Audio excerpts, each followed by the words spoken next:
सच्ची मित्रता। ये एक कश्मीरी लोक कथा है और इसका लेखन जे हिंटन नोल्स ने किया था। एक राजा और उसका वजीर बहुत अच्छे दोस्त थे। वो दोनों हमेशा साथ रहते थे। जहाँ राजा जाता, वजीर हमेशा उसके साथ होता। उनके जैसे ही उनके लड़के भी दोनों घने दोस्तों की तरह बड़े हुए। एक दिन दोनों लड़के शिकार करने एक साथ जंगल गए। वो कई घंटों तक यात्रा करते रहे। दोनों को प्यास लग रही थी और वो काफी थक भी चुके थे। दोनों आराम करने के लिए एक पेड़ के नीचे बैठ गए। वजीर का बेटा राजकुमार के लिए पानी ढूंढने को निकला। उसे थोड़ी ही दूरी पर एक नदी मिली और जिज्ञासा में वो उस नदी का स्रोत ढूंढने निकल गया। कुछ दूर चलने के बाद वो एक छोटे झरने के पास पहुंचा, जहां उसने एक परी को देखा जिसके बगल में एक शेर बैठा हुआ था। ये देखकर वो चौंक गया और थोड़ा पानी नदी से लेकर वापस राजकुमार के पास भागता हुआ पहुंचा। राजकुमार ने वजीर के लड़के से पूछा, तुम इतने घबराए हुए क्यों हो? क्या बात हो गई? वजीर के लड़के ने कहा, मैंने दुनिया की सबसे सुंदर परी देखी और उसके बगल में शेर भी था। राजकुमार बोला, मुझे वहाँ ले चलो ना, मुझे भी देखना है। दोनों वापस झरने के पास एक साथ गए और उन्होंने देखा कि वो शेर परी की गोद में सो रहा है। वजीर के लड़के ने राजकुमार से कहा, हम वहाँ चलते हैं, तुम परी को अपने साथ महल ले जाना और मैं यहाँ शेर के पास रहता हूँ। योजना अनुसार राजकुमार परी को अपने साथ महल ले गया और वजीर का लड़का वहीं शेर के पास बैठ गया। जब कुछ देर बाद शेर उठा तो वहाँ सिवाय वजीर के लड़के के कोई भी नहीं था। जब शेर ने पूछा कि परी कहाँ है, तो उसने जवाब दिया, मेरा मित्र उसे अपने साथ महल ले गया है।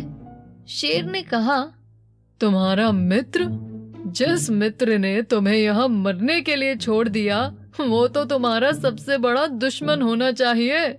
सुनो, मैं तुम्हें सच्चे दोस्तों की कहानी सुनाता हूँ। ये कहकर शेर ने अपनी कहानी शुरू कर दी। एक समय की बात है, 3 बहुत अच्छे दोस्त थे। एक राजकुमार, दूसरा ब्राह्मण और तीसरा बढ़ई। तीनों में कुछ खास बात थी। राजकुमार पढ़ा लिखा होने के साथ बड़ा बलवान और साहसी था।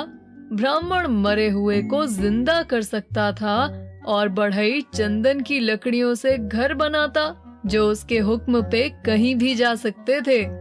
एक दिन ब्राह्मण को उसके माता पिता ने किसी विवाद के कारण घर से निकाल दिया। उस मुश्किल घड़ी में वो अपने दोनों दोस्तों के पास गया और उनको अपने साथ दूसरे राज्य में जा बसने को कहा। राजकुमार और बढ़ई दोनों इस बात से सहमत थे।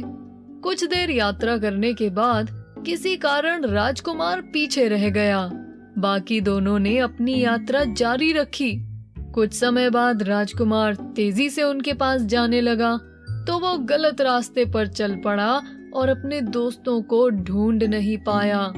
इस बीच ब्राह्मण और बढ़ई इस सोच में थे कि राजकुमार को इतना वक्त क्यों लग रहा है। उन्होंने सोचा शायद राजकुमार तबीयत खराब होने की वजह से वापस अपने महल में चला गया होगा। उधर राजकुमार चलते चलते एक अनजान शहर पहुंच गया, जहां एक महल में उसे एक लड़की मिली। वो उसे देखकर बहुत खुश हुई और उसने कहा, बहुत दिनों बाद यहाँ कोई आया है। उसने उस लड़की से पूछा कि ऐसा क्या राज है, इतनी सुंदर जगह पर कोई क्यों नहीं आता ना रहता है। तो उस लड़की ने बताया, यहाँ एक राक्षस ने मुझे कैद कर रखा है और जो भी इंसान यहाँ आता जाता है वो उसे मार देता है। इतनी देर में उन्हें राक्षस के आने की आवाज सुनाई पड़ी तो लड़की ने राजकुमार को एक बड़े से संदूक में छिपा दिया। राक्षस को एहसास हुआ कि वहाँ कोई मनुष्य आया है तो उसने लड़की से पूछा, मुझे एक मनुष्य की गंध आ रही है, कहाँ है वो? लड़की ने बहुत चालाकी से कहा, यहाँ तो दूर दूर तक कोई नहीं रहता न आता है। तुम मुझ पर विश्वास करो, मुझे हमेशा डर रहता है कि तुम्हें कुछ हो गया तो मेरा क्या होगा? राक्षस ने कहा, रो मत, मुझे कुछ नहीं होगा। जब तक यहाँ के ये खम्भ टूट ना जाए, मुझे कुछ नहीं हो सकता।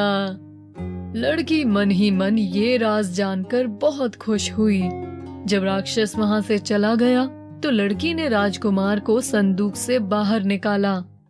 राजकुमार ने बाहर आकर उसे कहा, मैंने सारी बात सुन ली है, मैं तुम्हें इस राक्षस की कैद से आजाद करूंगा। और उसने सारे खंबे तोड़ दिए और साथ ही राक्षस का भी अंत हो गया। पर खंबे तोड़ते वक्त छत राजकुमार पर गिरी और उसके नीचे दबकर वो भी मर गया। लड़की ये देखकर बहुत दुखी हुई कि तभी उसे दूर से 2 लोग आते दिखे। वो दोनों राजकुमार के दोस्त थे। जब लड़की ने उन्हें सारा किस्सा सुनाया तो ब्राह्मण ने अपनी योग विद्या से राजकुमार के शरीर में फिर से प्राण डाल दिए। फिर बढ़ई ने अपनी कला से कुछ चंदन की लकड़ियां ली और एक नए महल का निर्माण कर डाला।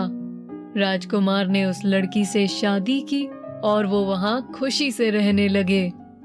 कहानी खत्म करने के बाद शेर ने वजीर के बेटे से कहा, ब्राह्मण और बढ़ई के जैसे दोस्त होते हैं जो रास्ता भूल जाने पर भी उसकी चिंता करते रहे और अपने दोस्त की मदद के लिए पहुंच गए।